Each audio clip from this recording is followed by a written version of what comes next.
संगमनेर तालुक्यात सध्या दोन मोठ्या गोष्टींची जोरदार चर्चा सुरू आहे। एकीकडे गुंजाळवाडीत लाखो भाविकांच्या उपस्थितीत पार पडणाऱ्या अखंड हरिनाम सप्ताहाची भव्य तयारी, तर दुसरीकडे जलसंपदा विभागाच्या माध्यमातून शेतकऱ्यांसाठी पाण्याची मोठी खुशखबर। मंत्री राधाकृष्ण विखे पाटील यांच्या मार्गदर्शनाखाली आणि आमदार अमोल खताळ यांच्या उपस्थितीत सिंचन प्रकल्पांच्या कामांना वेग मिळत असून अनेक गावांना मोठा दिलासा मिळणार आहे।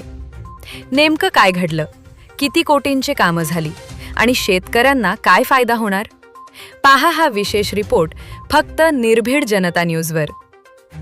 संगमनेर तालुक्यातील गुंजाळवाडी येथे श्री गगनगिरी महाराज भक्त परिवाराच्या पुढाकाराने अधिक महिन्याचे औचित्य साधत भव्य अखंड हरिनाम सप्ताह आणि कृषी महोत्सवाचे आयोजन करण्यात आले आहे।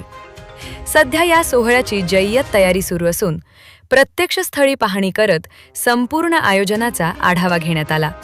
भक्ती, सेवा आणि कृषी संस्कृतीचा संगम साधणारा हा सोहळा यंदा अधिक भव्य स्वरूपात पार पडणार असून लाखो भाविक येथे उपस्थित राहणार आहेत। भजन, कीर्तन, प्रवचन आणि कृषी प्रदर्शनामुळे संपूर्ण परिसर भक्तिमय वातावरणात न्हाऊन निघणार असून हा सप्ताह संपूर्ण संगमनेर तालुक्यासाठी आध्यात्मिक पर्वणी ठरणार आहे। आणि आता शेतकऱ्यांसाठी आणखी एक मोठी आनंदाची बातमी।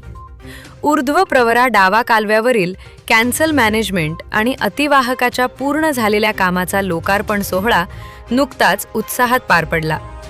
मंत्री राधाकृष्ण विखे पाटील यांच्या जलसंपदा विभाग, गोदावरी व कृष्णा खोरे यांच्या माध्यमातून या प्रकल्पांना विशेष गती मिळाली असून तब्बल 4,46,00,000 रुपयांच्या निधीतून अवघ्या 5 महिन्यात हे काम पूर्ण करण्यात आले आहे। या आधुनिक सिंचन व्यवस्थेमुळे जवळे कडलग, वडगाव लांडगा आणि धांदरफळ बुद्रुक या गावांना थेट पाण्याचा लाभ मिळणार असून धामोडी नाल्यावरील 7 बंधारे भरल्याने शेतकऱ्यांच्या सिंचन सुविधेत मोठी वाढ होणार आहे। यावेळी आमदार अमोल खताळ यांनी शेतकऱ्यांना संबोधित करताना सांगितले की महायुती सरकार शेतकऱ्यांच्या पाठीशी खंबीरपणे उभे असून प्रत्येक गावापर्यंत पाणी पोहोचवण्यासाठी युद्ध पातळीवर काम सुरू आहे। तर बिताका धरणातील पाण्याच्या माध्यमातून आढळा धरणातील पाणी टंचाई दूर करण्यासाठी जलसंपदा विभागाकडून तब्बल 30 कोटी रुपयांची तरतूद करण्यात आली असून या प्रकल्पाचे सर्वेक्षण कार्यही सुरू झाले। या कार्यक्रमास भाजपा मंडल अध्यक्ष श्रीकांत गोमासे, आबासाहेब थोरात, वैभव लांडगे, जलसंपदा विभागाचे अभियंते अमोल कवडे, प्रदीप हापसे, प्रमोद माने यांच्यासह शेतकरी, कार्यकर्ते आणि महिला मोठ्या संख्येने उपस्थित होत्या। एकीकडे भक्तीचा महासागर तर दुसरीकडे शेतकऱ्यांच्या विकासासाठी जलक्रांती। संगमनेर तालुक्यात सध्या विकास आणि अध्यात्माचा दुहेरी उत्सव पाहायला मिळत आहे।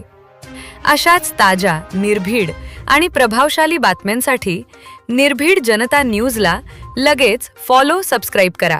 व्हिडिओला लाईक, शेअर आणि कमेंट करायला विसरू नका।